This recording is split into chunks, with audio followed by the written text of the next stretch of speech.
오늘 하나님께서 저희에게 주실 말씀은 열왕기하 10장 12절부터 27절까지의 말씀입니다.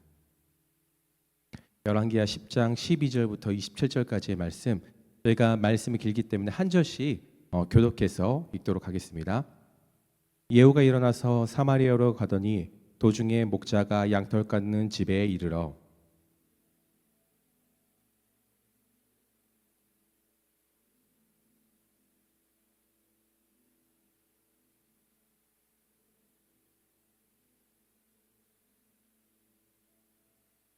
이르되 사로잡아 하매 곧 사로잡아 목자가 양털 깎는 집 웅덩이 곁에서 죽이니 42명이 하나도 남지 아니하였더라.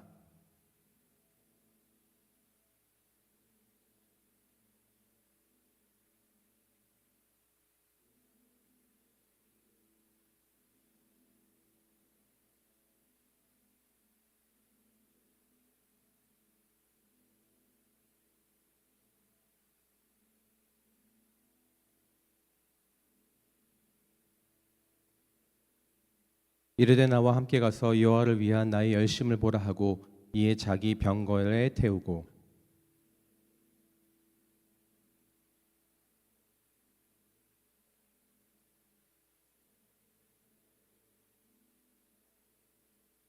예후가 문 백성을 모으고 그들에게 이르되 아합은 바알을 조금 섬겼으나 예후는 많이 섬기리라.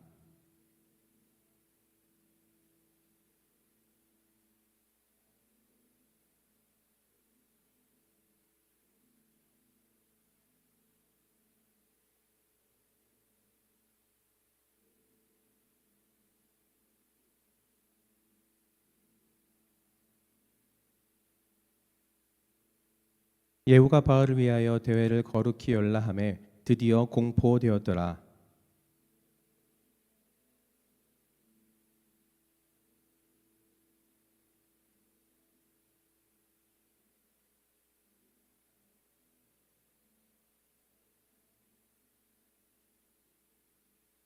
예후가 예복 맡은 자에게 이르되 예복을 내다가 바알을 섬기는 모든 자에게 주라 하매 그들에게로 예복을 가져온지라.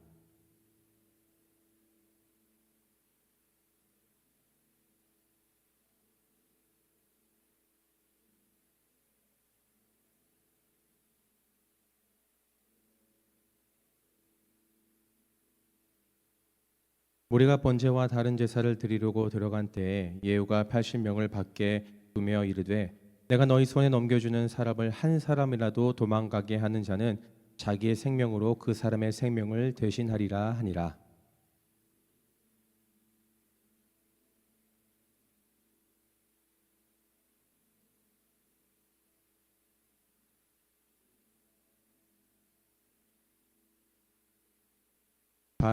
바알의 신당에 있는 성으로 가서 바알의 신당에서 목상돌을 가져다가 불사르고 목상을 헐며 바알의 신당을 헐어서 변소를 만들었더니 오늘까지 이르니라. 아멘. 여러분, 2022년 10월 29일 한국에서 일어난 이태원에 일어난 압사 사건을 아마 여기 계신 분들은 모두 알 것입니다. 막 코로나가 종료되고 사람들이 할로윈 파티를 즐기려고 좁은 골목에 몰리면서 153명이라는 많은 사람이 사망하게 되고 140몇 명이라는 큰 부상자를 낸 사건입니다. 그럼 이 사건은요, 한국 사회에 만연한 이 안전 불감증을 초래한 사건으로 기록된 사건입니다. 이 안전 불감증이라는 것은요, 안전 사고에 대한 인식이 둔하여 안전에 익숙해지고 사고의 위험에 대해서 별다른 느낌을 갖지 못하는 것을 말합니다. 이 안전 불감증의 대부분의 원인은요, 안전하다고 느끼거나 안전 수칙에 대한 기본 상식이 무지하고 안전사고가 자신에게는 일어나지 않을 것이라는 생각으로부터 발생한다고 합니다. 또한 과거와는 달리 첨단 사회에서 사고와 재해를 방지할 수 있는 기술이나 기반이 나를 보호해 준다고 믿는 맹목적인 사고와 나만은 안전할 것이다 라는 그 믿음에 의해서 발생한다고 합니다. 당시 수많은 사람들이 설마 사고가 나가 있어요. 그 전날에도 많은 사람들이 몰리면서 위험하다는 경고를 보냈지만 설마 사고가 나겠어라는 인식과 안전을 잘 지키지 않았던 것이 대규모의 인명 피해로 이루어졌다라고 분석하였습니다. 그럼 오늘 말씀의 제목은요, 영적 불감증입니다. 이것이 무엇이겠습니까? 결국 안전에 대한 불감증이 아니라 하나님에 대한 감각이 둔하여지고 익숙해져서 하나님의 뜻과 말씀에 별다른 느낌을 갖지 못하는 것, 그것이 바로 영적인 불감증이라고 말할 수 있을 것입니다. 또 오늘 말씀에 보면요, 영적 불감증에 빠진 사람들에 대한 이야기가 기록되어 있습니다. 바로 하나님의 심판을 받게 된 오늘 본문의 배경이 되는 아합의 자손들과 이스라엘 백성들. 당시 이 북이스라엘 왕국은 아합과 그의 아내 이세벨의 영향으로 인해서 깊은 우상 숭배에 빠지고 맙니다. 하나님의 백성들이 바알을 숭배하고 참 하나님을 잊어버리고 멀어지기 시작합니다. 선지자 엘리야가 이미 아합과 이세벨에 맞서서 그들의 몰락을 예언합니다. 그리고 시간이 흐릅니다. 하나님께서는 참고 인내하시다가 결국은 이스라엘의 우상 숭배를 정격해 하고 바알 숭배로부터 백성을 잘못된 길로 돌이키기 위해서 이 아합을 그 나라에서 제거하기로 결정하고 그 일을 하기 위한 사람으로 예후를 선택하십니다. 열왕기하 9장과 10장 전반부에서는요, 하나님의 명령을 실행하는 예후의 모습들이 잘 기록되어 있습니다. 이 과정 속에서 이스라엘 왕 요람, 또 아합의 왕, 아내 이세벨, 사마리아에 있던 아합의 아들 70명과 아합에 속한 자들 모든 사람들이 이 예후에 의해서 처절한 죽음을 맞이하는 장면을 기록하고 있습니다. 오늘 우리가 읽은 말씀에서는요, 예후는 남아있는 잔덩을 제거하기 위해서 이제 군사를 이끌고 북이스라엘 수도인 사마리아로 이동하고 있습니다. 그렇게 이동 중에 우연히 오늘 보니까 한 무리를 만나게 됩니다. 13절에 보니까 이들은 아하시아 형제들, 정확하게 말하면 아하시아의 조카들과 그를 따르는 무리들입니다. 그들의 친척인 아하시아는요, 남유다 출신이었지만 이스라엘 우상 숭배로 만든 아합의 사이였습니다. 당시 이 북이스라엘과 남유다는 왕과의 혼인 관계를 통해서 긴밀한 교류를 하고 있었습니다. 지금 이들은요, 예후가 어떤 일을 벌였고 누구인지 전혀 알지 못하는 상태입니다. 예후가 그들에게 묻습니다. 당신들은 누구이십니까? 라고 묻자 우리는 아하시아의 친족입니다. 우리는 왕자와 태우를 가족을 만나러 왔습니다. 라고 대답합니다. 그 이야기를 들은 예후는요, 그 형제들을 42명을 오늘 하나도 남기지 않고 오늘 또다시 모두 죽여버립니다. 그리고 15절 이하 17절까지 보면 아합은 나머지 사람들도 전부 다 죽여버려요. 그러면서 하는 말이 오늘 16절에 이렇게 얘기합니다. 나와 함께 가서 여호와를 위한 나의 열심을 보라. 그러니까 내가 정말 이렇게 하는 것이 바로 하나님을 위한 나의 열심이다 라고 이야기하고 있는 것이죠. 여러분, 지금 하나님께서 분명히 말씀을 성취하는 도구로 예후를 쓰고 계신 것은 틀림이 없는 사실입니다. 예후에게 힘을 주셨고 하나님의 심판의 도구로 사용되고 있죠. 그러나 하나님께서 처음 예후를 부르시면서 아합을 치라고 명령하시면서 이렇게 말씀하셨습니다. 열왕기하 9장 8절에 보니까 이렇게 기록합니다. 아합의 온 집안이 멸명하리니 이스라엘 중에 매인자나 노인자나 아합에게 속한 모든 남자는 내가 다 멸절하되 라고 이야기하죠. 그러니까 하나님께서 예후에게 말씀하신 것은 아한 집안에 속한 모든 남자를 처단하라는 명령이었습니다. 그런데 이 남유다 왕 아하시아의 형제들을 죽인 것은 결국 하나님의 명령을 넘어서 그렇게까지 할 필요가 없는 행동이라고 말할 수 있는 것입니다. 지금 예후는요, 하나님의 말씀을 땅에 떨어뜨리지 않고 또 엘리야에게 약속하신 하나님의 약속의 말씀을 이루고 싶은 열심과 마음이 있는 상태입니다. 그러나 그 열심은요, 하나님이 주신 힘, 하나님의 뜻이 아닌 지금 자신을 위한 것으로 사용되고 정말 그들을 회개하고 돌아오기를 원하시는 하나님의 사랑과 은혜를 드러내지 않은 채 냉혹하고 자비가 없는 그런 자로 변해가고 있는 것을 우리는 볼 수 있다는 것입니다. 예후에 대한 마지막 평가는요, 열왕기하 10장 30절과 31절에 이렇게 기록되어 있습니다. 여호와께서 예후에게 이르시되 내가 나 보기에 정직한 일을 행하되 잘 행하여 내 마음에 있는 대로 아합의 집에 다 행하였은즉 내 자손이 이스라엘 왕에 이어 4대를 지내리라 하시리라. 그러나라고 하면서 예후가 전심으로 이스라엘 하나님 여호와의 율법을 지켜 행하지 아니하며 여로보암이 이스라엘에게 범한 그 죄에서 떠나지 아니했다라고 그의 마지막 평가가 기록되어 있습니다. 하나님의 말씀을 따랐고 하나님을 위한 열심을 보라고 외쳤던 그의 마지막은요, 말씀을 지켜 행하지 않았고 자신의 입지를 굳히기 위해 또 다른 우상을 만들어 내는 자가 되었던 것입니다. 그럼 저는 오늘 말씀을 보면서 이 시대에 우리가 가지고 있는 영적인 불감증의 첫 번째로는요, 결국은 변해가는 자신에 대한 불감증이 우리 안에 있다는 것을 보게 되었습니다. 오늘 새벽 예배까지 나오실 정도라면요, 아마 예후처럼 하나님의 일들을 많이 경험해보고 하나님의 일들을 많이 섬겼고 섬기는 분들이 많을 것입니다. 그리고 하나님을 위한 열심을 가진 분들도 많이 계실 것입니다.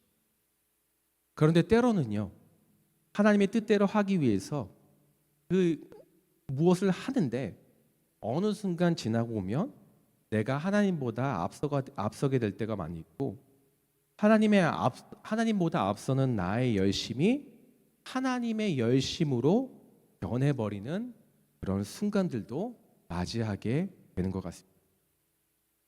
여러분, 그렇게 되면요, 오늘 나타나는 현상이 바로 그 열심 속에 하나님의 사랑과 은혜가 드러나지 않은 것입니다. 예후처럼 냉정하고 날카롭고 비판적이고 정죄하는 태도가 우리의 모습 속에 나타날 수 있다는 것이죠. 그리고 예후가 그랬던 것처럼 서서히 그런 사람으로 변화되어 가는데 무서운 것은 뭐냐면 내가 그런 사람으로 변하고 있다는 사실을 인지하지 못하고 그렇게 좋지 않게 변화된 나의 모습을 보면서 처음에는 힘들어하고 고통스러워하고 이렇게 살면 안 되지라고 말하다가 어느 순간 그런 자신의 변해진 모습을 익숙해지고 둔하여져서 그런 온전치 못한 모습을 받아들이고 괜찮다라고 여긴다는 것입니다. 그런 것들이 하나둘씩 쌓여가면요, 우리가 겉으로 보기에는 능력이 있고 은사도 있고 하나님의 열심이 있을지 몰라도 결국 우리의 삶의 열매나 우리의 삶은 다른 사람을 살리고 돌아오게 하는 자가 되지 못하고 하나님을 드러내는 것이 아니라 자신을 드러내고 자신을 위한 삶으로 변화할 수 있게 된다는 것입니다. 저를 비롯해서 여기 있는 많은 우리 성도님들의 삶이 변했을 것입니다. 물론 좋은 쪽으로 변한 것도 많이 있을 것입니다. 제 아내가 종종 저에게 제가 변했다라고 하는 것이 있습니다. 그게 뭐냐면 그 아내에 대한 사랑이 변했다는 게 아니라 예전이 훨씬 더 순수하고 좋았다고 하더라고요. 지금은 날카롭고 좀 비판적이라고 말하는데 예전에 저를 처음 만났을 때 그때는 그 순수한 그런 마음들이 어디 갔냐고 항상 저한테 많이 이렇게 말합니다. 여러분 어떠세요? 여러분들은 지금 변화된 여러분의 모습, 또 변화하고 있는 여러분의 모습에 대해서 만족하시고 감사하십니까? 만약 지금 나의 변화된 삶이 만족한다면, 하나님의 은혜와 사랑을 경험하고 있다면, 그 사랑을 다른 사람에게 나타내고 전하고 있다면요, 하나님께 감사와 찬양을 드리시는 저와 여러분이 되기를 바랍니다. 그러나 혹 나의 모습이 온전한 모습이 아니라고 생각한다면, 그것이 익숙해져 있고 점점 더 하나님이 아닌 나를 위한 삶으로 변화되고 있다라고 느낀다면, 우리는 하나님 앞에 엎드려 그리스도의 십자가의 은혜를 붙잡아야 한다는 것을 꼭 기억하시기를 바랍니다. 왜냐하면 우리는 스스로 돌이킬 수 있는 힘과 능력을 가지지 못하고 있는 죄인이기 때문입니다. 나의 열심이 아니라 하나님의 마음과 열심이 우리 안에 부어질 때, 성령의 충만함을 입을 때, 바로 우리의 삶이 하나님의 뜻을 온전히 이루어드리고 다른 사람을 살리고 정말 하나님의 영광을 나타내는 사람으로 변화하게 될 것입니다. 저와 여러분, 또 우리 교회가 하나님을 향한 거룩한 열심을 품고 우리를 향한, 이 시대를 향한 하나님의 뜻과 그 은혜를 나누어 드리는 그런 저와 여러분이 되기를 주의 이름으로 축원합니다. 여러분, 이후에 오늘 말씀해 보니까 예후는 사마리아에 남아있는 아합에 속한 모든 자들을 진멸하고 이 바알 숭배하는 자를 소탕하기 위한 작전을 짜기 시작합니다. 자신의 의도를 숨긴 채 바알에게 큰 제사를 드릴 것을 사람들에게 선포하면서 이 전국의 모든 제사장들과 예배자들을 초대합니다. 소문은 빠르게 퍼져나갔고 곧 이 바알 신전은요, 이 바알을 숭배하는 사람들로 가득 찼습니다. 근데 역시 그 자리에 모인 이 바알 숭배자들을 예후는 가차없이 모두 몰살시켜 버립니다. 그리고 바알은 우상을 파괴하고 성전을 불태우며 뿐만 아니라 이 산당 회파를 한 다음에 이 거짓된 바알을 모욕하는 뜻으로 그것을 변소로, 화장실로 만들어 버려요.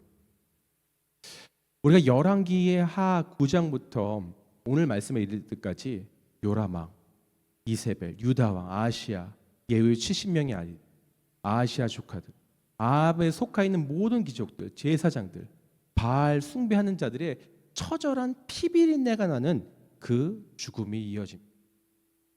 이렇게 정말 어느 보면요, 하나님이 이렇게 이런 것들을 허용하실까라고 하는 잔인한 모습들이 계속해서 이 열왕기의 말씀에 이루어집니다. 여러분, 우리는 하나님을 사랑의 하나님이라고 많이 느끼고 있지만 성경은 왜 도대체 우리에게 이렇게 어쩌면 마주하고 싶지 않은 이런 이야기들을 계속 우리에게 가르쳐주고 보여주고 있는 것일까요? 그것은 하나님께서 정말 죄를 미워하시는 분이시고, 우리가 죄에 대해서 돌이키지 않고 회개하지 않을 때 하나님의 심판이 임할 때는 그 심판에는 자비가 없는, 그 가차가 없는 그 심판이 있다는 것입니다. 그리고 하나님을 믿는 자들이라고 하더라도 그 심판에 하나님의 그 징계가 분명히 있다는 것을 우리에게 가르쳐 주고 있는 것이죠. 저는 오늘 이 시대의 두 번째 영적 불감증을 바로 이 죄와 하나님의 심판에 대한 불감증을 가지고 있다라고 말하고 싶습니다. 우리가 성경을 보면요, 수많은 사람들이 하나님 앞에 막 죄를 짓는 것을 봅니다. 그리고 하나님이 그 죄에 대해서 계속해서 기회를 주시고 말씀하시지만 돌이키지 않는 그들에게 끝까지 사랑으로 대하지 않고 심판하시고 그것을 징계하는 것을 우리는 성경을 통해서 봅니다. 하지만 그들의 반복되는 죄를 보면서 우리 마음 속에서 어떤 마음이 드냐면, 그들의 죄에 대한 우리의 감정도 반응도 점점 무뎌지게 되는 것을 보게 돼요. 죄를 우리가 짓지만 연약하기 때문에 어쩔 수 없다는 이유를 말하면서 하나님은 사랑이시고 하나님은 나를 징계하시고 혼내시는 것을 우리는 우리의 신앙생활에서 전혀 생각하지 않게 한다는 것. 그것이 무엇입니까? 하나님을 두려워하지 않게 된다. 하나님을 경외하지 않는 삶을 살아가게 된다는 것입니다. 그럼 요마서 6장 23절에 보면요, 죄의 삭은 사망이라고 얘기합니다. 그럼 죄는 죽음 위에 다른 것을 대체할 수 없는 우리가 선택할 수 있는 형벌이 따로 있지 않다는 거예요. 우리는 이 정도는 작은 죄, 이 정도는 큰 죄라고 얘기하지만 우리가 작다 크다가 문제가 아니라 하나님이 등급을 나눠서 너는 작은 죄를 지었으니까 이제 어느 정도 용서하고 너는 큰 죄를 지었으니까 죽음 이렇게 판결하지 않으신다는 것입니다. 그럼 우리가 만약에 예수님을 믿지 않아서 그 은혜로 죄 사함을 받지 못했다면요, 결국 저를 포함해서 모든 사람이 이세벨과 아합의 아들들이 당한 그 죽음의 무섭고 두려운 심판에서 벗어날 수 없게 되었을 것입니다. 그러니까 우리가 평소에 별 생각 없이 하나님 앞에 짓고 있었던 그 죄들이 하나님이 아닌 다른 우상들을 섬기는 삶이 우리를 끔찍하고 정말 어려운 하나님의 그 징계로 이끌어 간다는 것을, 하나님이 그 반드시 징계한다는 것을 우리는 두렵고 떨리는 마음으로 그것을 받고 나아가야 한다는 것을 오늘 성경은 우리에게 가르쳐 주고 있는 것입니다. 여러분, 그러나 그런 가운데서 하나님이 우리에게 사랑을 베풀어 주십니다. 그것이 무엇이냐면 하나님께서 당신을 사랑하는 백성들에게 직접 무엇이 죄인지 늘 가르쳐 주셨고 너희가 그 길로 가면 안 돼라고 말씀해 주셨고 우리에게 수없이 가르쳐 주면서 구약 시대의 선지자를 보내서 바로 하나님의 말씀을 전하게 해준 이유가 이것이라는 거예요.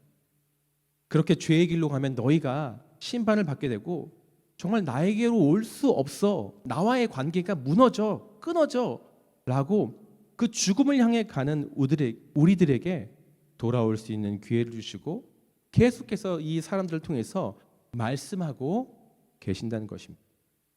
그런데 우리는 우리 안에 이 죄악의 뿌리가 얼마나 깊은지, 그것이 얼마나 끈질긴지 그것을 되게 작게 보고 하나님이 우리에게 여러 가지 상황을 통해서 우리에게 경고하고 말씀하셨을 때 아무것도 아닌 것처럼, 마치 스팸 문자를 받은 것처럼 그냥 패스하고 지나칠 때가 많다는 것입니다. 하나님 하시는 딱 그 말씀을 알아요. 말씀이 딱 우리에게 올 때 하나님 압니다. 저도 알아요. 근데 그 정도는 제가 할 수 있어요 라고 얘기하면서 그것을 쉽게 무시하고 중요하게 생각하지 않고 정말 마음 깊이 받지 않을 때가 많다는 것이죠. 그러니까 이것은 내가 받을 수 있는 말씀, 이것은 내가 어려운 말씀이라고 그렇게 말씀을 구분해서 우리가 받는다는 것입니다. 성도 여러분, 우리 안에 있는 죄의 그 어떤 모습이라도 아무리 작게 느껴진다고 여길지라도 절대로 가볍게 여기지 않는 저와 여러분이 되기를 바랍니다. 정말 데살로니가 5장 22절에 이렇게 이야기합니다. 악은 어떤 모양이라도 버리라고 말합니다. 우리는 이건 작은 거야, 이건 죄가 아니지 않나? 라고 여기고 싶은 그런 마음들이 우리 안에 생겨날 때가 많이 있습니다. 그때 이것은 위기다. 우리가 스스로 이 말씀을 보면서 지금 내 안에 있는 이 일이 일어나고 있다는 것을 깨닫고 그 죄를 어떻게든 내 안에서 뿌리 뽑고 그것들이 내 안에 끊어질 수 있도록 발버둥 치며 나아가야 합니다. 정말 주님께 의지하면서 말이죠. 매일매일 반복해서 그렇게 주님 앞에 나가야 하는 것입니다. 우리가 정말 그렇게 우리의 마음과 생각들, 우리의 그 모든 것들을 주님께 맡기고 주님을 붙들 때, 그분을 따라갈 때 오늘도 내일도 정말 우리를 죄에서 구원하시고 그 이길 힘을 주신 하나님께서 우리가 오늘을 살아갈 새 힘을 분명히 허락해 주실 것입니다. 그러면 세상의 많은 교회들이요, 또 우리들이 영적인 불감증에 빠져 있는 것 같습니다. 우리가 그것이 어디서부터 시작되는지 모르지만 우리의 깊은 곳에 뿌리 박혀 있는 그런 것들을 찾아내고 정말 다시 복음 앞에 돌아서려는 몸부림이 어느 때보다도 필요한 시대가 바로 이 시대인 것이죠. 여러분, 하나님은 말합니다. 잠언 말씀에서 하나님을 경외하는 것이 지혜의 근본이. 그럼 이 시대에 많은 사람들이 하나님을 두려워하지 않고 죄에 대해서 무감각해져 있는 이 시대를 보면서, 나를 보면서 우리가 온전히 회개하고 하나님을 두렵고 떨림을 경외함으로 오늘 우리를 구원해 주는 놀라운 능력을 경험하게 되는 저와 여러분이 되시기를 주의 이름으로 축원합니다. 함께 기도하겠습니다.